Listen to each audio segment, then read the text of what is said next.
चलिए तो इसमें कॉन्सेप्ट है, कॉन्सेप्ट ऑफ एनबी एमपीबीएफ मतलब क्या, मैक्सिमम परमिसिबल बैंक फिनांस।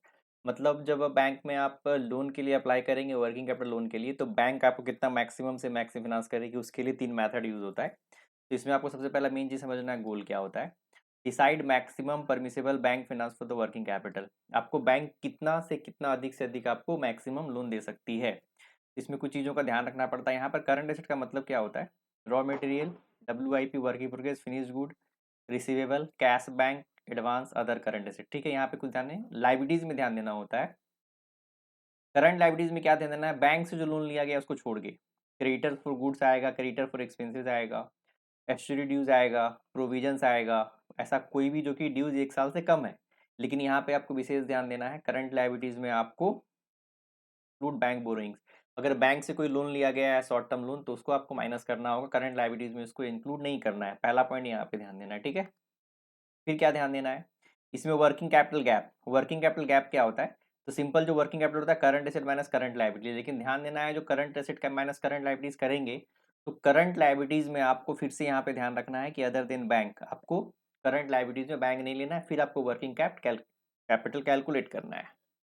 इसमें कोर करंट एसेट होता है, minimum permanent level of the current asset funded by the long term source. मतलब बैंक इस पे लोन आपको नहीं देती है, ये ऐसा माना जाता है कि जो जो कंपनी है अपने लॉन्ग टर्म फिनांस से ये इतना कोर करंट एसेट्स अपने में रखेगी, तो बैंक इसको माइनस करके आपको फिनांस करती है। तो ये 3 चीज ध्यान देना है, करंट एसेट नॉर्मल होता है, करंट लायबिलिटीज में आपको ध्यान देना है, बैंक बोरिंग को आपको नहीं लेना है, और वर्किंग कैपिटल गैप में भी current asset minus current liabilities, लेकिन करंट लायबिलिटीज में बैंक बोरिंग्स नहीं आएगा।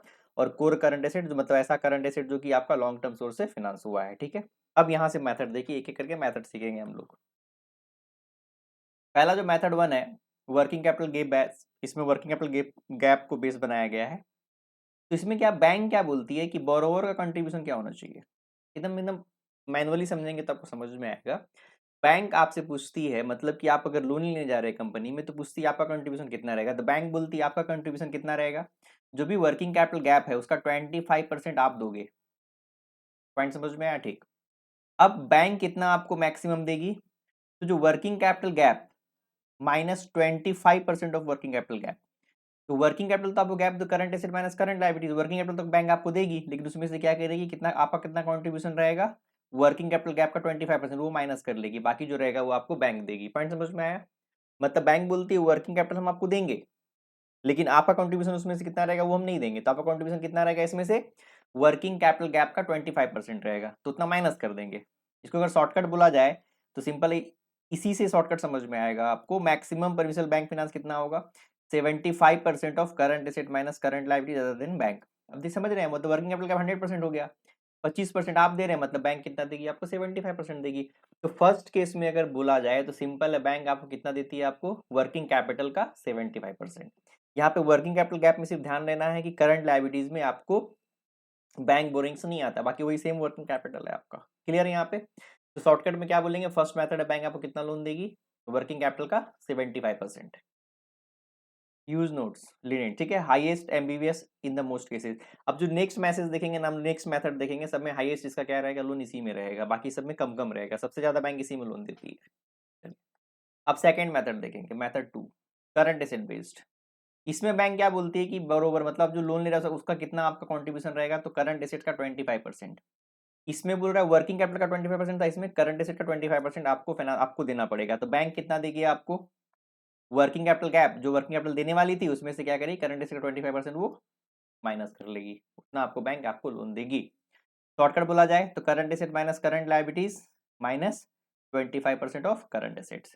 तो करंट एसेट माइनस, तो इसका शॉर्टकट बनाने के लिए हमने इसको लिखा है। अब ये देखिए, current asset minus current liabilities minus 25% of current asset. अगर शॉर्टकट अगर इसका बनाया जाए तो क्या आ जाएगा, 75% of current assets minus current liabilities. देखिए करंट एसेट यहाँ टोटल एक आ गया, यहाँ पे 25% ऑफ करंट एसेट माइनस हो गया, तो मतलब क्या, करंट एसेट का 75% और माइनस करंट लायबिलिटीज, मतलब क्लियर है। तो इसमें शॉर्टकट अगर देखा जाए तो सेकंड मेथड में जो है बैंक कितना आपको देती है, आपको आपके करंट एसेट्स का 75% माइनस करंट लायबिलिटीज।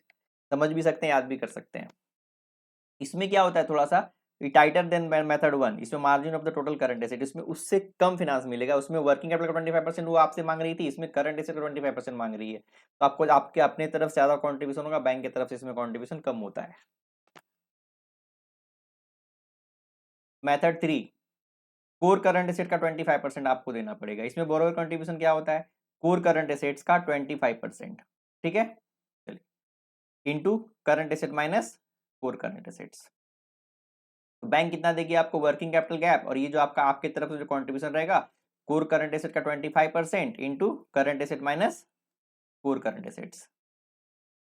शॉर्टकट इसको बनाया जाए तो current asset minus current liabilities other than bank loan minus, इसको अगर शॉर्टकट में बनाया जाए, शॉर्टकट में आपको क्या दिख रहा है, 75% of current asset minus core current assets minus current liabilities other than bank. ये थर्ड मेथड थोड़ा सा आपको याद रखना पड़ेगा, ठीक है। चलिए, most conservative core funded by the 100% from the long term finance, इसमें आपको सबसे कम बैंक आपको लोन देती है। तो 3 मेथड आपको खाली सिंपल ध्यान रखना है, कौन कौन सा मेथड है उसको अप्लाई करना है। अगर तीनों मेथड का अगर हम लोग शॉर्टकट देख रहे हैं हम लोग, तो क्या देख रहे हैं मेथड 1 में, मेथड 2 में और मेथड 3 में क्या देख रहे हैं, मार्जिन बेस। इसमें पहला मतलब क्या है, margin working capital gap margin है, इसमें करंट एसेट मार्जिन है, इसमें कोर करंट एसेट का 25% of current asset minus core current assets. चलिए, अब शॉर्टकट मेथड देखेंगे तो क्या आ रहा है, इसमें हमने क्या शॉर्टकट क्या आया था, मतलब working capital gap current asset minus current liabilities, यहाँ पे ओ लिखा हुआ है, इसका मतलब शॉर्टकट में क्या बताएं इसमें, ये इसका मतलब है आपका अदर देन बैंक लोन।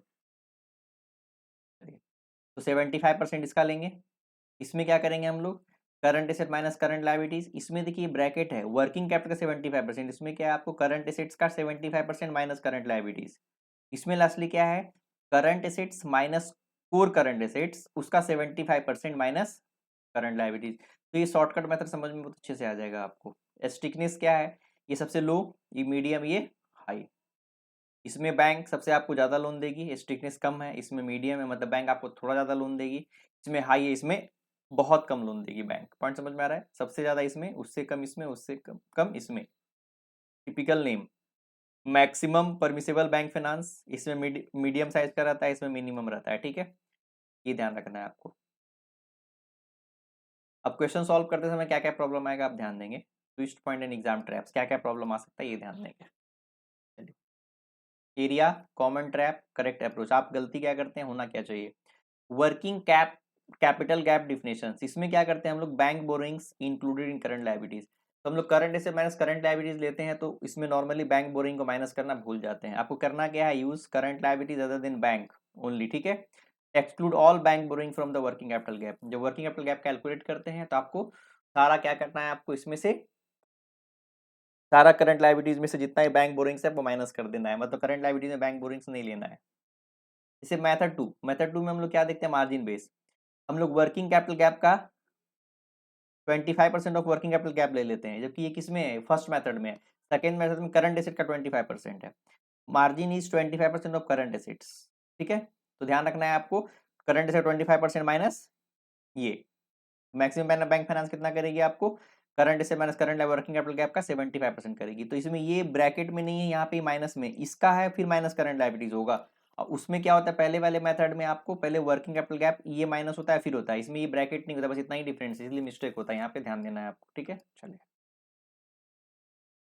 तीसरा मेथड में क्या मिस्टेक होता है, अप्लाइंग 25% ऑन कोर और the ignoring the core assets, मतलब क्या करते हैं, अप्लाइंग 25% ऑन कोर और इग्नोरिंग द कोर, या तो हम क्या करते हैं कोर से 25% ले लेते हैं, या तो कोर इसको इग्नोर ही कर देते हैं। आपको क्या करना है, इसमें आपको ध्यान देना है 100% core plus 25% of current asset minus core current asset, ये चीज ध्यान देना है, दो लाइन है इसमें एक ही लाइन नहीं है फॉर्मूला में, तो मेथड 3 ज्यादा टिपिकल, थोड़ा सा डिफिकल्ट है।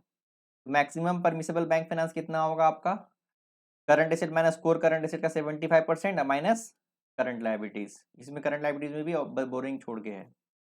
Receivable include bill the discounted, बोलता है deducting the bad debts while the computing the, मतलब बैड या doubtful debts while the computing NBFC, इसमें करंट एसेट लेते हैं ना तो आपको ये माइनस करना पड़ता है, keep gross receivable within current assets unless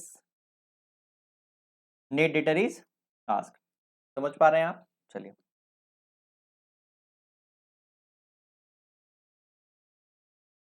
working capital gap consistency, recomputing the working capital gap बोलता है differently per method, compute the working capital gap once, current asset minus current liabilities and the result for all the method. सब में एक ही चीज होता है, ये चीज सब ध्यान देना है आपको, तो अलग अलग नहीं करना है, एक बार आप कर लिए वर्किंग कैपिटल का सब में काम आएगा। Result write up, no comparison और द रीजन गिवन, आपको क्या करना है लास्ट में, आपको रीजन देना है, कंपेयर करना है। Conclude 1 greater than 2 greater than 3 NBFC within 1 line reason strictness order, मतलब बताना है कि बैंक का स्ट्रिक्टनेस किस में रहता है, सबसे ज्यादा 1 में रहता है, फिर सेकंड में, फिर थर्ड में, ठीक है। Borrowing versus NBFC, excess borrowing not addressed, आपको कितना एक्सेस बोरोइंग है वो आप कभी एड्रेस ही नहीं करते। ये बोरोइंग ग्रेटर देन एमबीएफसी, आपका बोरोइंग्स पहले, बैंक जो आपको लोन देने वाली है उससे पहले ज्यादा आप लोन ले रखे हैं, तो state the excess working capital term loan आपको बताना पड़ेगा आपको।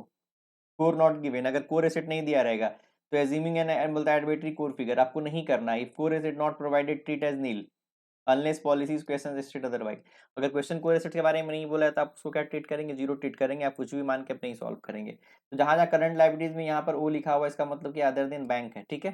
समझ में आया, चलिए थ्योरी पार्ट खत्म हुआ, अब हम लोग क्या करेंगे, प्रैक्टिकल सॉल्व करेंगे, ठीक है।